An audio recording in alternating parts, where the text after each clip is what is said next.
Morning all of you, सुप्रभात प्यारे बच्चों। कल जो हम लोगों ने यूनिट 8 शुरू किया था लाइफ स्टाइल्स, ठीक है, इसके बारे में हम लोगों ने थोड़ा सा पढ़ा था और कुछ हल्का फुल्का बाकी रह गया था।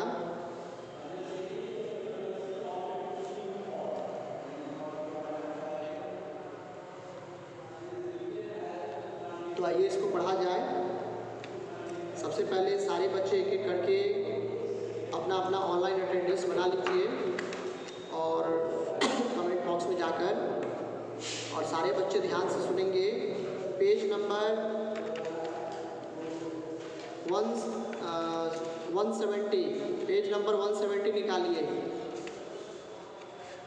तो हम लोग पढ़ रहे थे मॉन्यूमेंटल आर्किटेक्चर के बारे में कि एंशिएंट टाइम में किस तरह से आर्किटेक्चर कलाकृतियाँ जो है बनाई जाती थी, घरों का निर्माण, पैलेसेस एंड फोर्ट्स, ठीक है, ये सब किस तरह से बनाए जाते थे। चलिए उसके बाद देखते हैं causeways are raised stone paved paths connecting the main building with subsidiary structures with water channels। यानी कि causeways जो होता है, जो कि एक उभरा हुआ raised stone paths, यानी कि दो तरफ से आप देखे होंगे कि नदी या कह सकते हैं एक वाटर बॉडी होता है दोनों तरफ से, और एक उभरा हुआ पाथ होता है, जैसे रोड आप लोगों ने देखा होगा, जस्ट लाइक दैट, उसी प्रकार होता है उभरा हुआ पार्ट।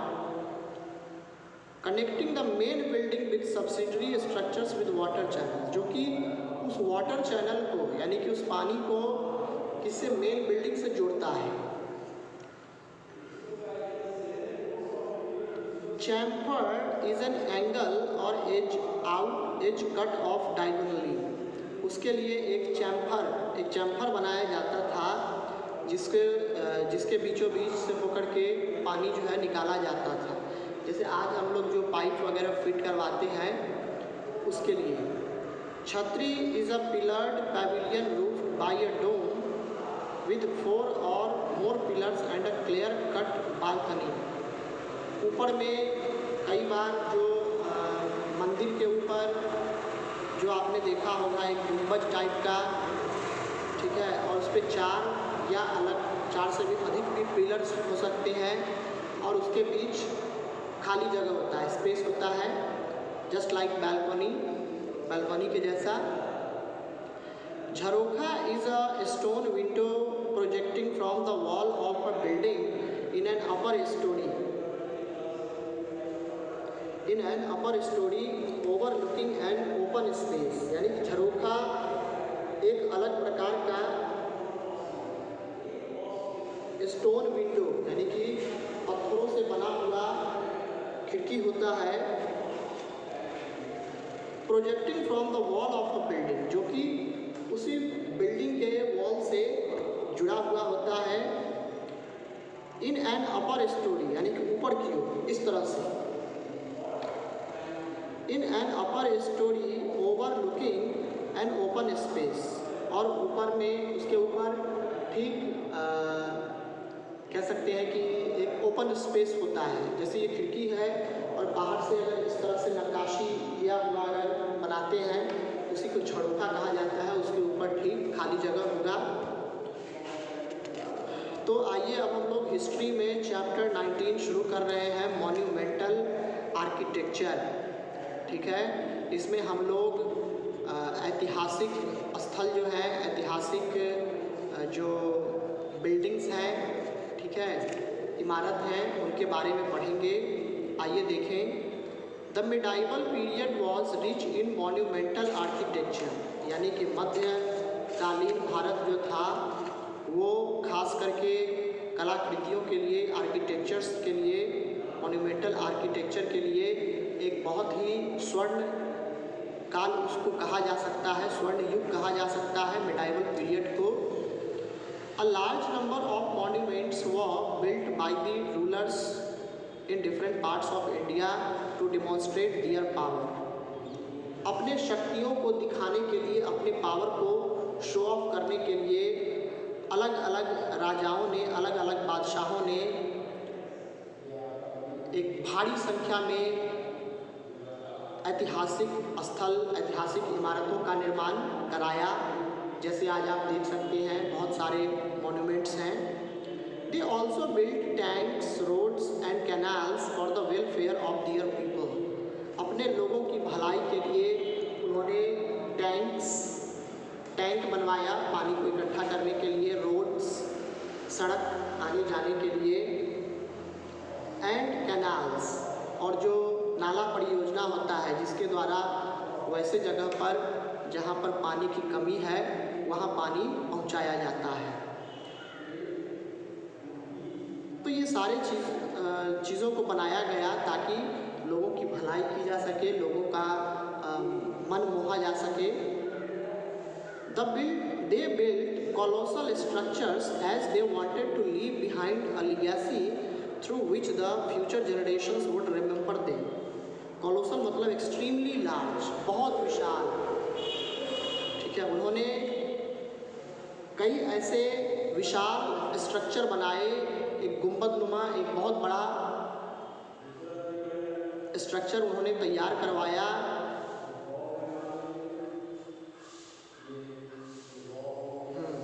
इस बात को फ्यूचर जनरेशन को यह जानकारी देने के लिए, यह बताने के लिए कि हम सभी उन्हें याद रखें, ठीक है। आज भी हम लोग कई राजा महाराजाओं को याद करते हैं, ठीक है।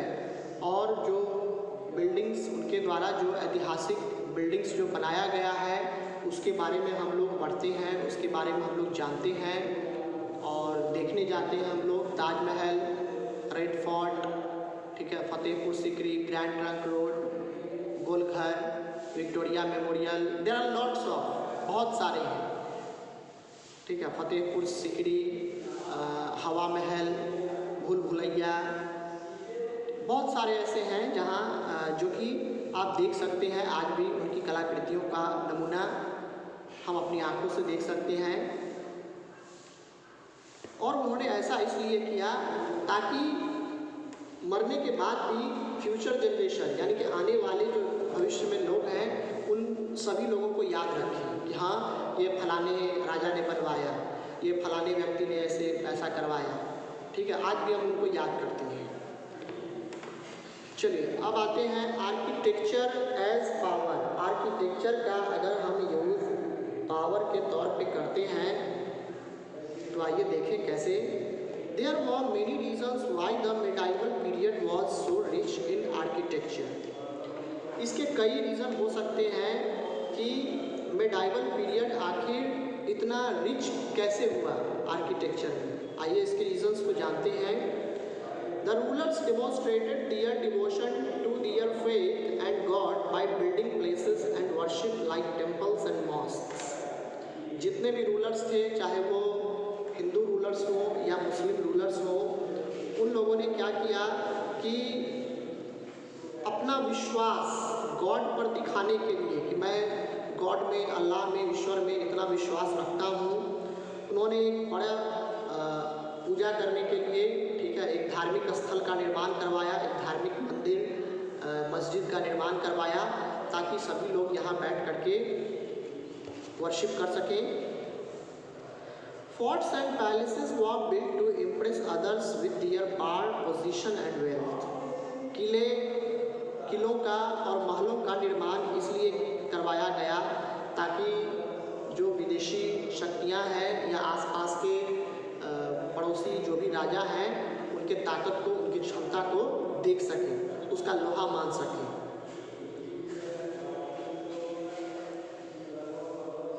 Mausoleums were built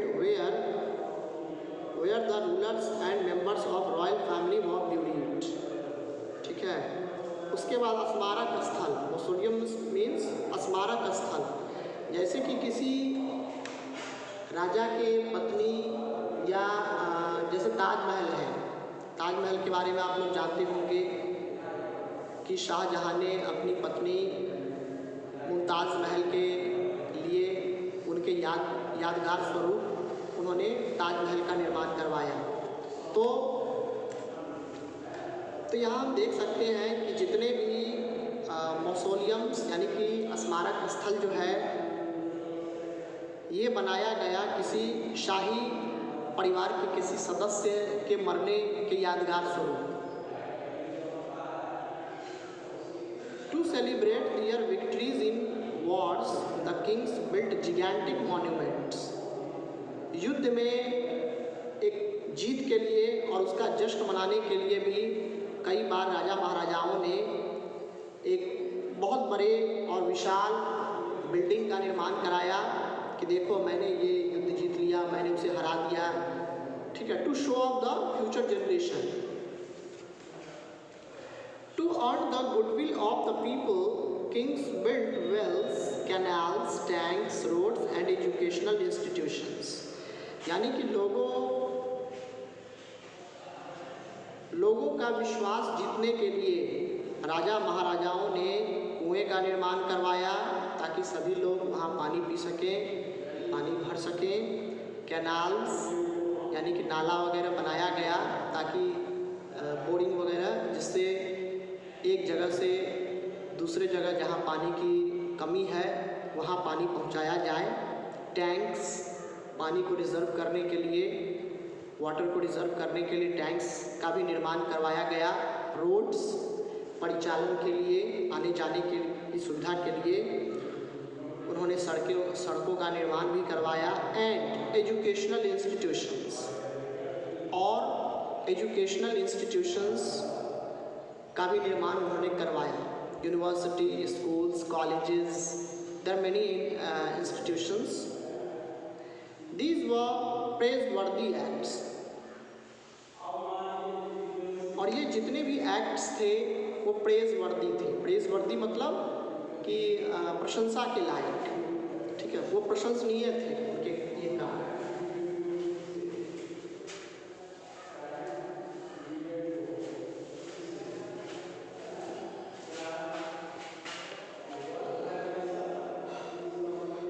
We shall study the architecture starting from the early medieval period till the end of this period। यानी कि मिडाइवल पीरियड की जब शुरुआत हुई उस समय से लेकर के आज तक जितने भी आर्किटेक्चर बनाए गए हैं, जितने भी बिल्डिंग्स जो बनाए गए हैं, उन सभी के बारे में हम लोग पढ़ेंगे और जानेंगे। सबसे पहले आते हैं अर्ली मिडाइवल पीरियड, ठीक है, यानी कि जब मध्यकालीन भारत की शुरुआत हुई उस समय की बात है। During the early medieval period, two types of architecture were prevalent: the Nagara style or of North India and the Dravidian style of South India। यानी कि medieval period के शुरुआत में दो ही प्रकार के आर्किटेक्चर जो है बनाए जाते थे उस समय। सबसे पहला था नगारा स्टाइल ऑफ नॉर्थ इंडिया, यानी कि नॉर्थ इंडिया में जो भी मंदिर बनाए जाते थे वो नगारा स्टाइल से बनाया जाता था। और दूसरा है द्रविडियन स्टाइल, जो कि साउथ इंडियन के लोगों के द्वारा बनाया जाता था।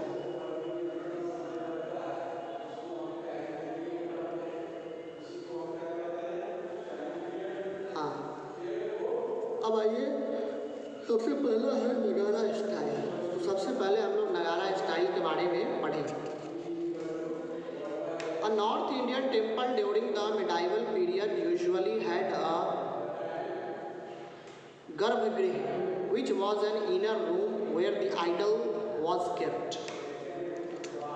नॉर्थ इंडियन टेम्पल में, यानी कि उत्तर भारत में जितने भी टेम्पल्स हैं, उत्तर प्रदेश, पंजाब, दिल्ली, इधर आप बिहार चले आइए, ठीक है, उत्तराखंड, तो इन जगहों पर जो भी मंदिर बनाए गए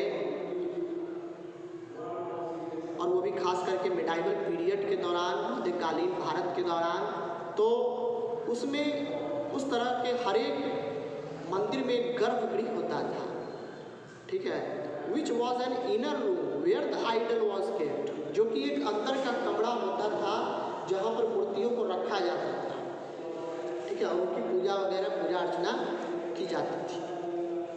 नेक्स्ट है अप्रदक्षिणा पथ was the passage for walking around the गर्भगृह। एक देखते होंगे आप, बहुत जगह आप लोगों ने मंदिर घूमा होगा और आप लोगों ने देखा होगा, एक बीच में एक रूम रहता है जहाँ भगवान, जहाँ गॉड की मूर्ति होती है और चारों तरफ से एक पैसेज होता है उनका चक्कर लगाने के लिए, ठीक है। तो वो आप प्रदक्षिणा मतलब एक नहीं कहता है, जैसे शादी में आपने देखा होगा दूल्हा दुल्हन जो है वो जलती हुई अग्नि के साथ फेरे लेते हैं, ठीक है। तो उसी तरह से एक तरह से प्रदक्षिणा, एक तरफ से उनका चक्कर लगाना भगवान का। द प्रदक्षिणा पथ was the passage for walking around the गर्भगृह। प्रदक्षिणा पथ किसको कहा जाता था?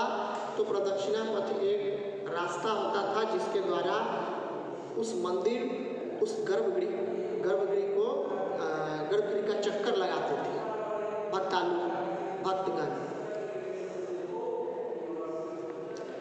One or more pavilions which were called mandapas were there for performing various temple rites and ceremonies. इसके अलावा उस मंदिर के बाहर में एक मंडप जैसे शादी में बनता है आप देखते होंगे, ठीक है, उसी प्रकार का एक मंडप या एक मड़वा जिसको कह सकते हैं, एक झोपड़ी का बना दिया जाता था ताकि उसमें कुछ पूजा पाठ या कह सकते हैं कि हवन वगैरह किया जा सके। Rising above the garbhagriha was a tower known as the shikhar, ठीक है। और उस मंदिर के जैसे ये मान लीजिए ये एक मंदिर है, छोटा सा ही लेते हैं, ठीक है। ये एक टेम्पल है और इसके ऊपर में ये चला गया एक मंदिर, ठीक है। तो ये जो पार्ट होता था ये, इसको क्या कहते थे? शिखर।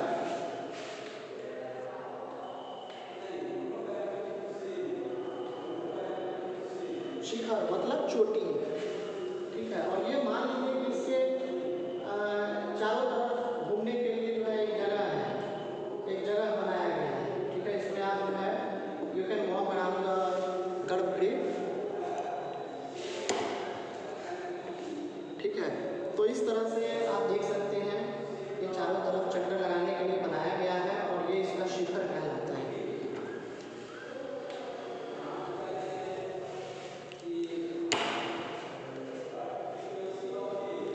Wide in the middle, it narrowed gently towards the top. हाँ, wide in the middle, it narrowed gently towards the top. यानी कि बीच से देख रहे हैं, it is actually the middle part of a temple. तो यहाँ से क्या होता था? ये नैरो होता चला जाता था, संकड़ा होता चला जाता था, मतलब छोटा सिकुड़ता चला जाता था। The Shikhar would be crowned by a pitcher-shaped कलश placed on a flat and thick disc called अम्लका, ठीक है। और यहाँ आप देख सकते हैं कि अम्लका यानी कि इसका जो सबसे ऊपरी जो भाग होता था यहाँ, ठीक है, यहाँ एक घड़ा जिसको कह सकते हैं, ठीक है। इस घड़े को जो है किसी चीज़ से जो है बांध करके या इसको इस तरह से जो है लटका दिया जाता था। Placed on a flat and thick disc called अम्लका। और इस पार्ट को जो यहाँ है, यहाँ कुछ रहता है तो इसको अम्लका कहते हैं।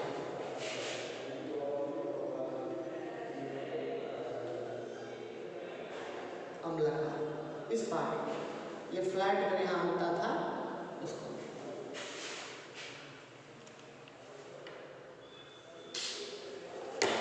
ठीक है। तो ये था अर्ली मिडाइवल पीरियड के बारे में। अब आते हैं टेम्पल्स मतलब कि मंदिर, यानी कि मंदिर कौन कौन हुए आइए देखें। यहाँ पर एक पारसनाथ टेम्पल की तस्वीर दी गई है, आप इस तस्वीर को देख करके नगारा स्टाइल के बारे में समझ सकते हैं।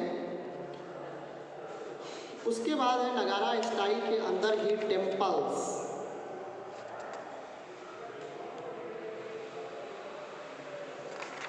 The Chandelas built many temples at Khajuraho. ठीक है, चंदेल वंश के राजाओं ने खजुराहो में बहुत सारे टेम्पल्स बनवाए, बहुत सारे मंदिरों का निर्माण करवाया। The best known among them are the Parshvanath temple, the Vishwanath temple and the Kandariya Mahadev temple. ठीक है, इनमें से जो चंदेल राजाओं के द्वारा जो मुख्य मंदिरों का निर्माण कराया गया, उनमें मुख्य मंदिर में आते हैं, सबसे पहला नाम है पारसनाथ टेम्पल, दूसरा है विश्वनाथ टेम्पल और तीसरा कंडारिया महादेव टेम्पल। ये 3 मंदिर जो है चंदेल राजाओं के द्वारा बनवाया गया था, जो कि आज भी फेमस है। It is famous all over India. Kandariya Mahadev temple, इसकी आप तस्वीर भी देख सकते हैं। The Lingaraj temple and Mukteshwar temple at Bhubaneswar, the sun temple at Konark and the Jagannath temple at Puri are also built in the Nagara style. Bhubaneswar में जो लिंगराज टेम्पल है और मुक्तेश्वर टेम्पल है, ठीक है, उसके अलावा उड़ीसा के ही कोणार्क में जो सन टेम्पल है, सूर्य मंदिर है, और उसके अलावा जो जगन्नाथ टेम्पल, जगन्नाथ यानी कि भगवान विष्णु का जो मंदिर है पुरी में, उड़ीसा में ही, ये भी नगारा स्टाइल से ही बनाया गया है। ठीक है, ये जितने भी टेम्पल्स हैं, इसको आप याद रखेंगे सारे बच्चे, और ध्यान से सुनिए, सीखिए इससे। जगन्नाथ टेम्पल की भी तस्वीर दी गई है, आप देख सकते हैं यहाँ। इधर आपको पीछे कंडारिया महादेव टेम्पल की तस्वीर दी गई है। उसके बाद है the Dilwara temples at mount Abu in Rajasthan were built by the Solanki kings. Rajasthan के माउंट आबू शहर में जो दिलवारा टेम्पल है, ठीक है, वो किसके द्वारा बनाया गया था? सोलंकी राजाओं के द्वारा। ठीक है, these same temples are built in pearl with marble and there are beautiful carvings on the ceilings and the pillars. इन मंदिरों में क्या किया हुआ है? ये मंदिर मोतियों से बना हुआ है, जिसमें उजले कलर के मार्बल्स यानी कि संगमरमर का प्रयोग किया गया, इस्तेमाल किया गया है। And there are beautiful carvings on the ceilings and the pillars. और जो बड़े बड़े जो मोटे पिलर हैं और जो सीलिंग्स हैं, उस पर बहुत ही सुंदर सुंदर कशीदा कलाकृतियाँ जो है बनाई गई हैं, कशीदा वगैरह बनाया गया है। A group of 100 temples at Anhilwara in Gujarat was also built by the Solanki rulers. Gujarat में जो सैकड़ों छोटे छोटे मंदिरों का जो समूह है, ठीक है, जो कि अनहिलवारा में स्थित है, वहाँ आप देख सकते हैं सैकड़ों छोटे छोटे मंदिर हैं। तो इनका भी निर्माण सोलंकी राजाओं ने ही, सोलंकी वंश के राजाओं ने ही करवाया था। आइए एक रिश्ता फैक्ट है जीके का। This style there are 85 temples in the Khajuraho complex. Khajuraho temple के बारे में आपने पढ़ा होगा, सुना होगा। उसमें उस कॉम्प्लेक्स में करीब करीब 85 मंदिर हैं। 85 temples are there in that particular complex. उस कॉम्प्लेक्स में कुल मिलाकर के 85 छोटे छोटे मंदिर हैं, छोटे बड़े सभी आकार के। उसके बाद है दूसरा स्टाइल, ये अभी हम लोगों ने पढ़ा नगारा स्टाइल के बारे में, ठीक है। दूसरा है द्रविडियन स्टाइल, यानी कि साउथ इंडिया के लोगों ने जिस स्टाइल में मंदिर का निर्माण करवाया उसे द्रविडियन स्टाइल कहा गया। आइए इसके बारे में पढ़ें। This style was popular in south India south India में यह स्टाइल काफ़ी फेमस हुआ। In some ways it was similar to the Nagara style but some distinct structures made it unique. कुछ तरीक़ों को अगर देखा जाए तो उन्होंने नगारा स्टाइल से ही बनाया है, लेकिन कुछ ऐसे तरीके थे जो कि यूनिक था। ठीक है, कुछ ऐसे तरीक़ों का उन्होंने साउथ इंडियन द्रविडियन स्टाइल में उन्होंने निर्माण करवाया कि वो कुछ लीक से हट गए, यानी कि सबसे अलग अनोखा दिखने लगा। The main shrine where images of gods and goddesses were kept was the गर्भगृह, which could be reached through corridors and halls decorated with richly carved pillars। यानी कि मेन श्राइन, श्राइन मतलब पवित्र स्थल, जहाँ पर भगवान की पूजा की जाती है, उसी को श्राइन कहा जाता है। तो जो मुख्य स्थल था पूजा का, जहाँ देवी देवता की मूर्ति स्थापित की जाती थी, उसे गर्भगृह कहा जाता था। गर्भगृह which could be reach through corridors, जो कि कॉरिडोर्स यानी कि पैसेज से चल करके आप उस गर्भगृह में पहुंच सकते थे। और उन पैसेज पे जो पिलर्स या जो पिलर्स थे वो काफ़ी लंबे ऊंचे और यहाँ तक कि कार्व भी थे। उस पर तरह तरह के श्लोक या देवी देवता की तस्वीर जो है बनाई गई थी एक सुंदर ढंग से। और पूरे हॉल को, पूरे मंदिर को जो है बाहर से अंदर से पूरी तरह से सजा दिया गया था।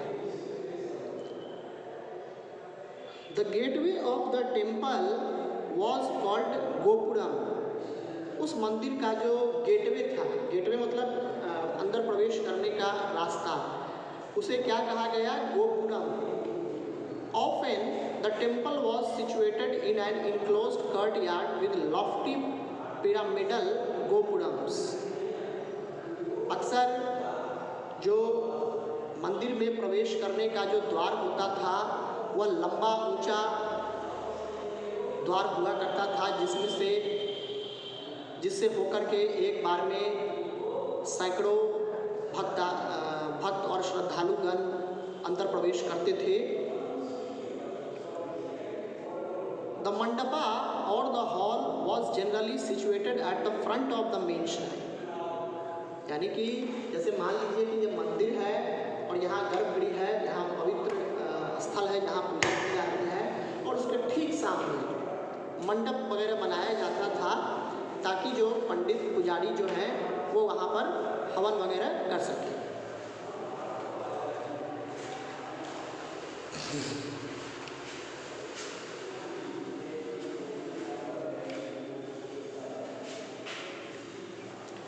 The tower above the गर्भगृह was usually pyramidal in shape। और उस गर्भगृह का जो टावर होता था वो इस तरीके से पिरामिड के शेप में होता था। It rose in several tiers and was called the Vimana। इसको several tiers, जैसे मान लीजिए कि इसमें यहाँ पर हुआ, ठीक है, फिर यहाँ से ले लिया हल्का सा, फिर यहाँ, फिर हल्का सा गया, ठीक है, फिर हल्का सा, इस तरह से मतलब जो है इस तरह से स्ट्रक्चर हुआ है।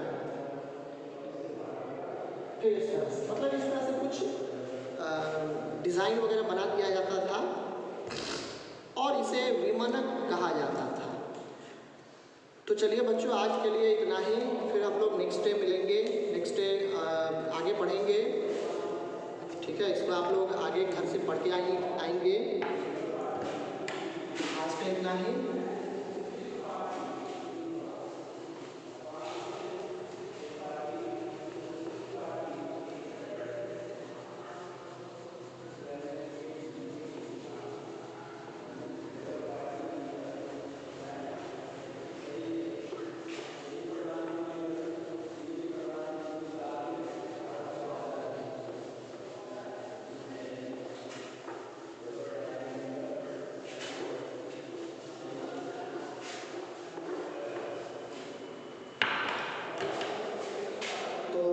आज के लिए इतना ही। Thanks for watching this video. God bless you.